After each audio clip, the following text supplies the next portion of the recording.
I just finished reading an article from this publication, Religious Educator. I had read it before a couple of years ago. This publication is produced by BYU for professional educators around the world who work for the church full-time. And I find it very, very helpful at times. This particular article, I wanted to get back into it again because it deals specifically with teenagers and how they interact with scripture text.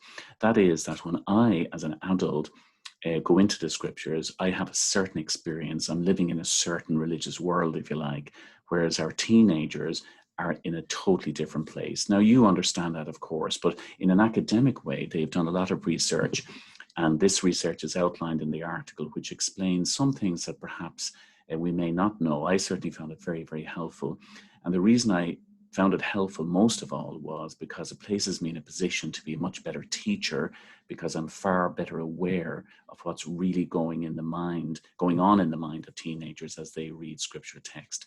Now, I mention that because although on the one hand, I like to think of myself as a pretty good teacher, I've been teaching and training for about 25 years now. I've also learned many years ago, for which I'm very grateful, there's so much still to learn. So I never consider myself having arrived and I'm a good teacher and there's nothing else you can teach me. On the contrary, on the one hand, I'm confident or mostly confident about teaching, but on the other hand, I'm keenly aware that there are so many things I've yet to learn, and I love learning. For example, my colleagues and I regularly receive training and we help each other with training. And I find it very interesting when I'm watching somebody else teach and they come up with something or some approach that I hadn't even thought about. And this may not be a particularly experienced teacher, but they do something in a way that I realize, that's something I could do in my teaching. So I love doing that. And I mention this again also because for all of us, we need training. Now, you are a seminary teacher, and you would not be where you are now if you were entrusted by priesthood leaders and others. And my experience is that in general, seminary teachers are pretty competent. They really care about their students and they want to do a good job. And I'm very, very grateful for that. So I want to make it clear in relation to training this year, and specifically I'm mentioning Canvas at the moment in this video, that I'm aware of the fact that you were probably a pretty good teacher. I don't work on the basis that you know nothing and I know everything. That's ridiculous. I don't even think that way. But I hope during this year that you will be able to attend training regularly and read training regularly and look for ideas that can help you to improve in the way that you teach, and especially creating an environment whereby your students can learn. Now, one of those things is Canvas, which you're watching at the moment. Don't worry if you have not mastered it yet. Some of you are familiar with this, I'm aware of that. But we're here to help, myself and also Alison in the office. And if you need any help at all, we're happy to do that. Generally speaking, every Friday, I will release on Canvas a short training segment. Now, they're officially 5 minutes long. Some of them are quite short. They're only about 5 minutes. They might run to 7 minutes, the odd time 10 minutes, but generally they're around 5 minutes. Most of them will have a video which you do not have to watch. That will add to your time.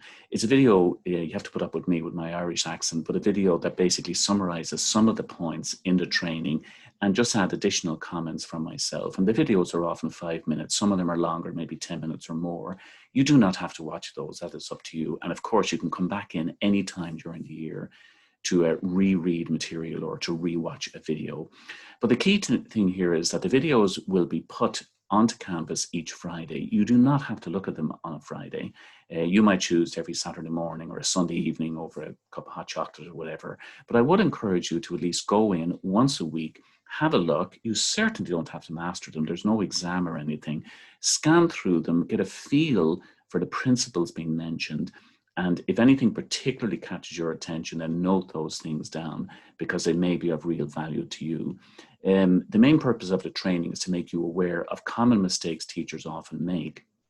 And you might be quite good at certain areas, but maybe some areas you're not as aware of. So over the years, as we work with teachers, we see certain mistakes they make or certain things they lack confidence on. And these training segments are designed to help. They're short, they're not fully comprehensive. They just throw out ideas. And of course, on a regular basis, I will have a one-to-one chat with you, normally on Zoom, sometimes live meeting up with you somewhere when it's post-COVID, that is. And we can chat about these things and, of course, other things as well. So in general, this coming year, you will have these short training segments you can look at once a week on a day that suits you, and make notes about these things and see, can you put them into practice the following week in your classes. And also, of course, I will meet with you generally once a month, one-to-one chats, and occasionally we will have group training with other teachers. They may be just 3 or 4 teachers or more on occasions. But I wish you the very, very best for this year. And remember, we are here to help. And please never feel embarrassed about asking about something that you feel you should know about. I always take it as a compliment if somebody calls me and asks me what they say is a silly question, because it means they knew they could trust me and know that I'm not going to make fun of them. So even if it's something that you know was covered in training before and you've just forgotten, please let me know. During the year, if there's something we've sent out to you that you know you sent out, but you didn't make a note of it and it's lost somewhere in your emails, just send me an email. Very, very happy to send them to you again. We're very happy to help. That's why we're here. And I do wish you the very, very best and hope you have a positive experience during the year.